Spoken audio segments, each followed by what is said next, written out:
જય શ્રી રામ.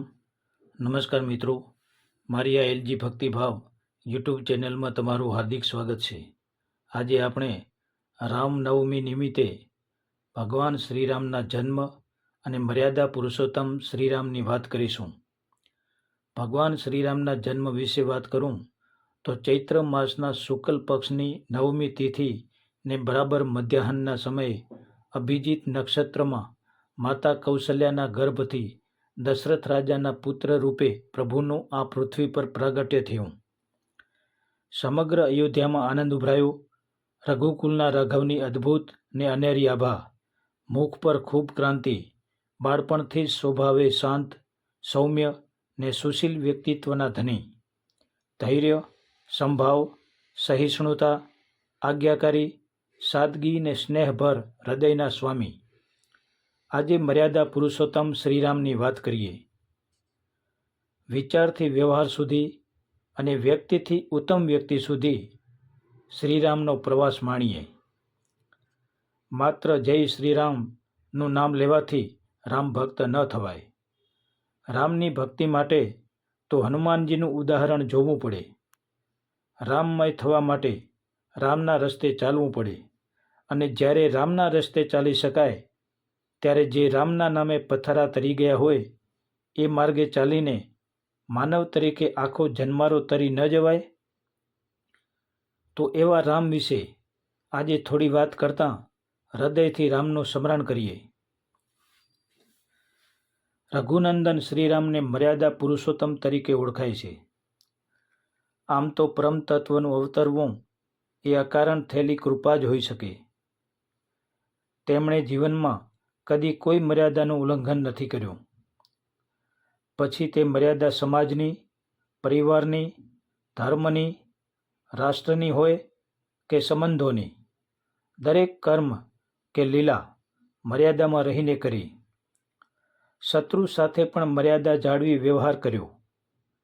શત્રુના હિતનો પણ વિચાર કર્યો. તેમના જીવન થકી તેમણે માણસને સમાજમાં, પરિવારમાં કે જીવનમાં કેવું જીવાય તેના આદર્શો દર્શાવ્યા. પિતાના વચનની મર્યાદા જાળવી રાજગાદી ત્યાગી. માતા કૈકેયીની આજ્ઞાથી વલ્કલ વેશ ધર્યો અને આજ્ઞાકારી પુત્રનું ઉત્તમ ઉદાહરણ બની રહ્યા. સમાજ માટે, ભાઈઓ માટે આદર્શ ભાઈનું ઉદાહરણ આપ્યું. તો એ સમયે જ્યારે એમની પાસે એમના સ્વયંના પિતા મહારાજા દશરથને 3 મહારાણીઓ હતી અને બહુપત્નીત્વ પ્રથા સમાજમાં સ્વીકાર્ય હતી. એટલે સમાજ કે પરિવારમાં કોઈ વાંધાજનક પરિસ્થિતિ ઊભી થાય એવો સહેજ પણ ભય નહોતો. અને તેમ છતાં એક પત્નીત્વ વ્રતની પ્રતિજ્ઞા કરી આદર્શ પતિનું દ્રષ્ટાંત આપ્યું સમાજને. પતિ પત્નીના સંબંધોમાં એકબીજા પ્રત્યેની પ્રમાણિકતા અને વફાદારીનો ઉચ્ચ આદર્શ જગતને સમજાવ્યો.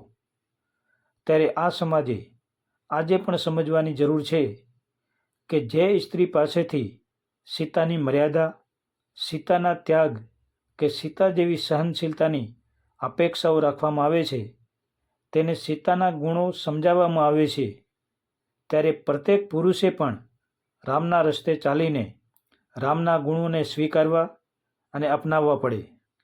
રામ જેવું તપ પાડવું પડે. ભગવાન શ્રીરામે વનવાસ પછી અયોધ્યામાં આવ્યા બાદ રામ રાજ્યની સ્થાપના કરી આદર્શ રાજાનું કર્તવ્ય સમજાવ્યું.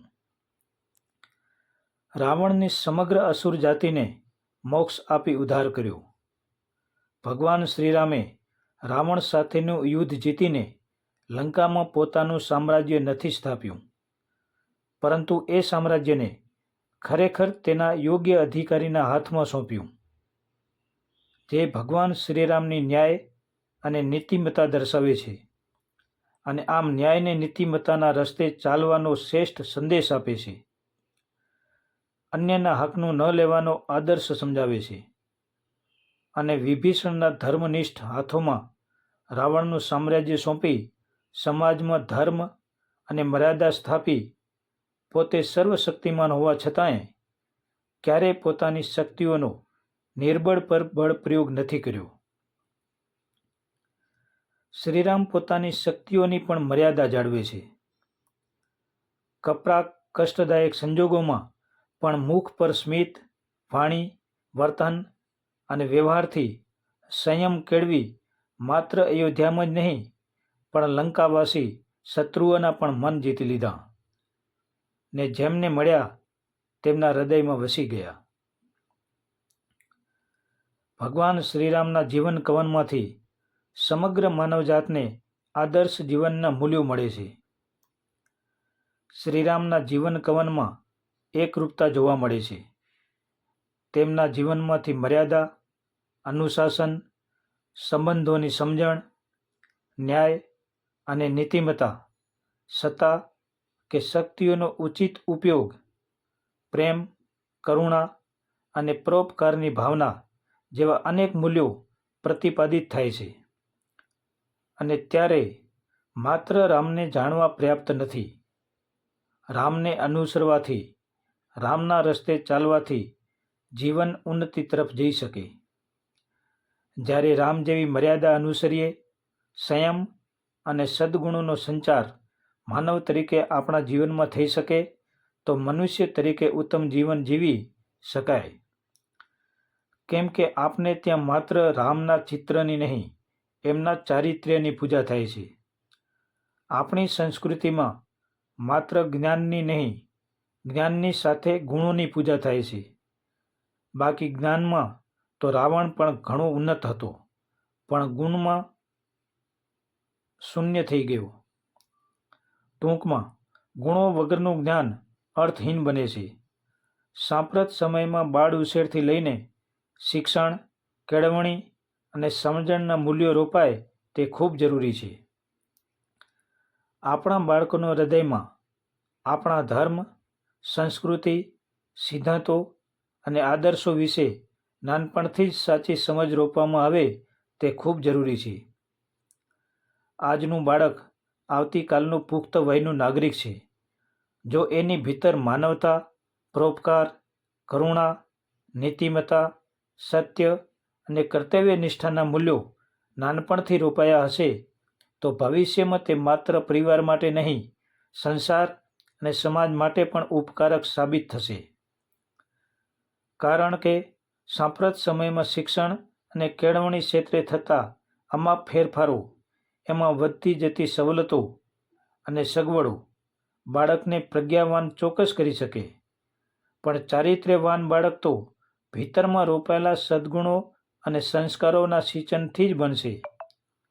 અને આ સાંપ્રત સમયનો સૌથી મોટો પડકાર છે કે આજે આપણા બાળકો માત્ર ઇન્ટેલિજન્ટ નહીં, ઇમોશનલ પણ બને તે ખૂબ જરૂરી છે. તેની માનવીય સંવેદનાઓ જીવંત રહે તે ખૂબ જરૂરી છે. અને એ માટે તેના હૃદયમાં રામના આદર્શોને રોપીએ. આપણે રામના રસ્તે ચાલીને તેને રામના રસ્તે ચાલતા શીખવીએ. શાંતિને સંયમથી પણ સમસ્યાના સમાધાન થઈ શકે એવી સમજ આપીએ. નજીવી વાતોમાં હાઈપર થઈ જતા કુમળા માનસમાં અન્ય પ્રત્યેની કરુણા અને સંવેદના જગાવીએ. આમ રામને માત્ર કથાઓમાં, પુસ્તકમાં કે માળામાં રાખ્યા વગર તેમને વ્યક્તિત્વમાં અને જીવનમાં સ્થાન આપીએ. એમના સદ્ગુણોને વ્યવહારમાં અપનાવીએ. તેમના આદર્શોને અનુસરીએ. આપણે રામ થવાની નહીં પણ રામના રસ્તે ચાલવાની પ્રમાણિક કોશિશ કરીએ અને હૃદયથી જય શ્રીરામ કહીએ. રામને રોમ રોમમાં અનુભવીએ અને અનુસરીએ. જય શ્રી રામ. પ્રિય શ્રોતાજનો, જો તમને આ વિડીયો પસંદ આવ્યો હોય તો લાઈક, શેર અને કોમેન્ટ જરૂર કરશો. અને ફરી આવા વિડીયો જોવા માટે મારી આ એલજી ભક્તિભાવ યુટ્યુબ ચેનલને સબસ્ક્રાઈબ જરૂરથી કરશો.